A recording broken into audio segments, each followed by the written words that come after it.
Caballo Cave Incident. On February 5, 1994, 40-year-old Leland Smith joined a youth group on a trip to Caballo Cave, located in New Mexico. Leland wasn't just tagging along, he was a dedicated volunteer and a former police officer who had spent plenty of time working with kids.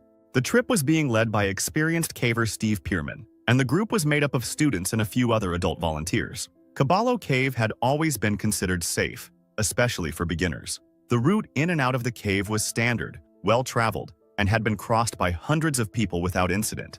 As the group moved through the cave and wrapped up their trip, they began to make their way back toward the entrance. The exit route passed through a chimney, a vertical, narrow section with large boulders and broken-down rock. Near the top of the chimney was a sloped slab of breakdown, a type of loose, fractured rock that had become part of the regular path. Steve and a few students were already up top, waiting. Leland was helping one of the remaining students up the slab, acting as the steady hand that kids rely on in a place like that. As he gave the student a boost, the unthinkable happened. A massive piece of the slab suddenly broke loose. Leland didn't have time to react. The rock, weighing hundreds of pounds, came down on him, knocking him into the narrow chimney. Then, a second section of rock broke free and fell directly on top of him. Everything happened in a flash. Steve and another adult, hearing the crash, scrambled back down the chimney. What they found was devastating. Leland was pinned beneath the slabs, motionless. He had suffered catastrophic injuries, multiple fractures to his legs, spine, and neck. He was already gone.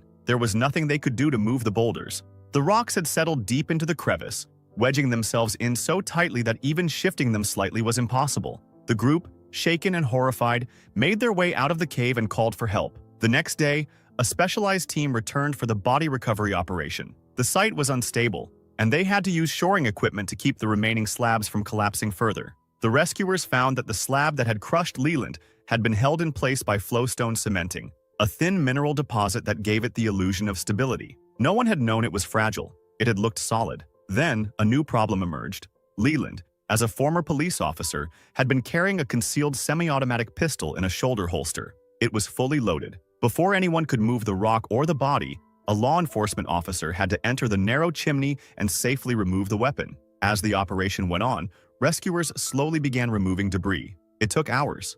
At one point, another slab came loose and fell, hitting one of the team members. Luckily, the rescuer only suffered a minor bruise. After a full day of excavation, Leland's body was freed and carefully removed from the cave. The slab that had killed him was on a route used by novices for years. No one had ever imagined it could collapse like that. Banshee Hole Incident.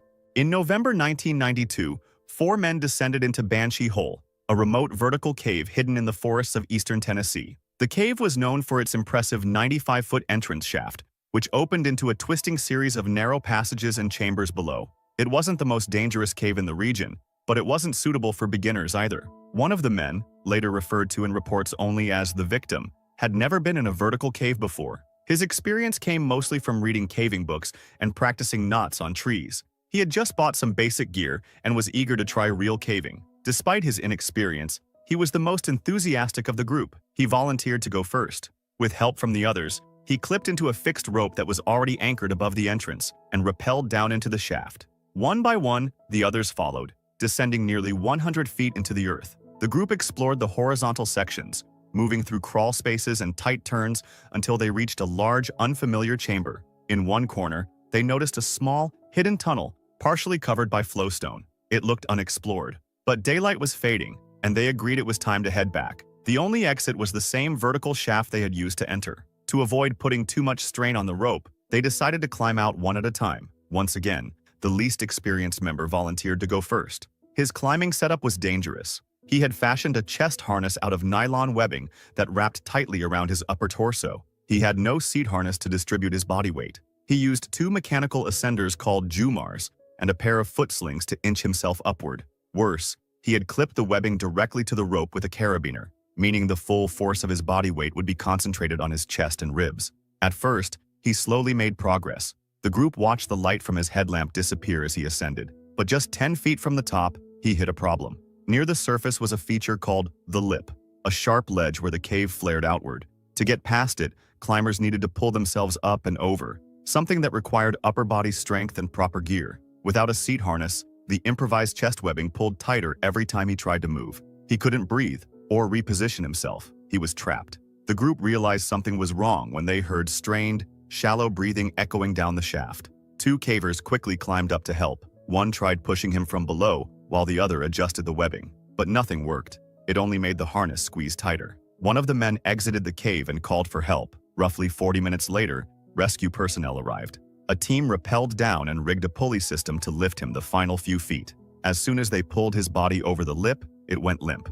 CPR was started immediately, but it was too late. The man had gone into cardiac arrest, likely caused by positional asphyxia, his lungs compressed by the chest harness during prolonged suspension. At 1:52 a.m., the victim was officially declared dead.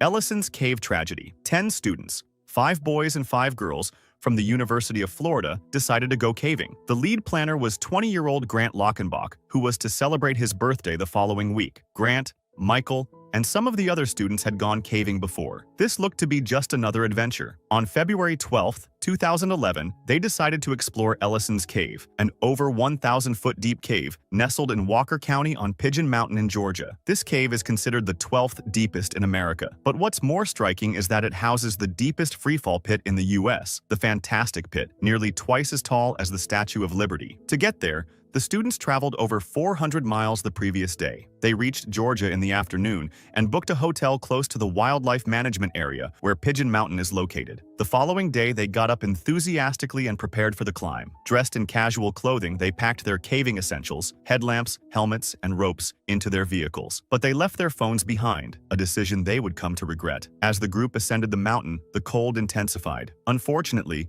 no one had thought to bring warmer clothing. After nearly an hour of hiking, the group reached one of the cave entrances, a narrow opening jagged around its edges. It was so small that only one person could pass through at a time. They couldn't see beyond it, but the darkness beckoned. One by one, they entered and were soon enveloped by darkness, lit only by their headlamps. Inside, the beauty of the cave amazed them, but they still had the biting cold to contend with. In the summer, the water in the cave is around 56 degrees Fahrenheit, so it was much colder in winter. The group settled on a brief exploration before heading back. Nobody was planning to bathe in the freezing water. But then something unexpected happened. One student's backpack fell into a vertical shaft known as the warm-up pit. Though not as deep as the Fantastic Pit, only 125 feet, it was still extremely dangerous. The temperatures there were even lower due to a roaring waterfall. Despite the risk, the backpack contained essential materials. It was supposed to be a quick drop and return. As the group leader, Grant volunteered to retrieve it. His friends warned him not to, sensing danger, but he insisted he'd be fine. They tapped him on the back and wished him good luck as he lowered himself down the pit. Grant slowly rappelled down. As the cold intensified, he began to shiver.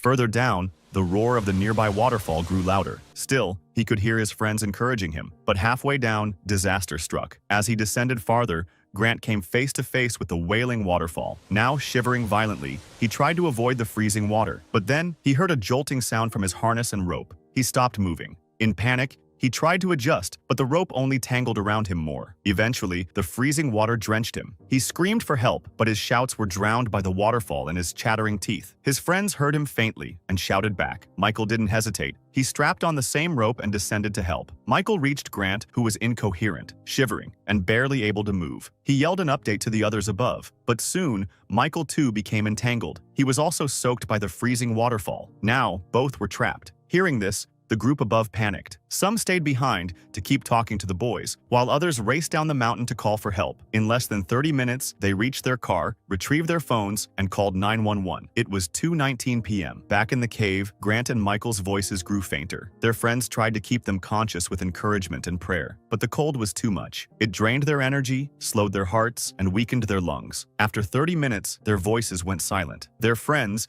devastated, could only watch the rope sway slightly in the cold air. Soon, rescue arrived. Part of the team tended to the other students while the rest descended the pit. At 3:30 p.m., they reached Grant and Michael, hanging lifeless from the rope. They checked their pulses. None. It was too late. If you enjoyed this video, subscribe for similar ones and feel free to drop suggestions for the next video in the comments.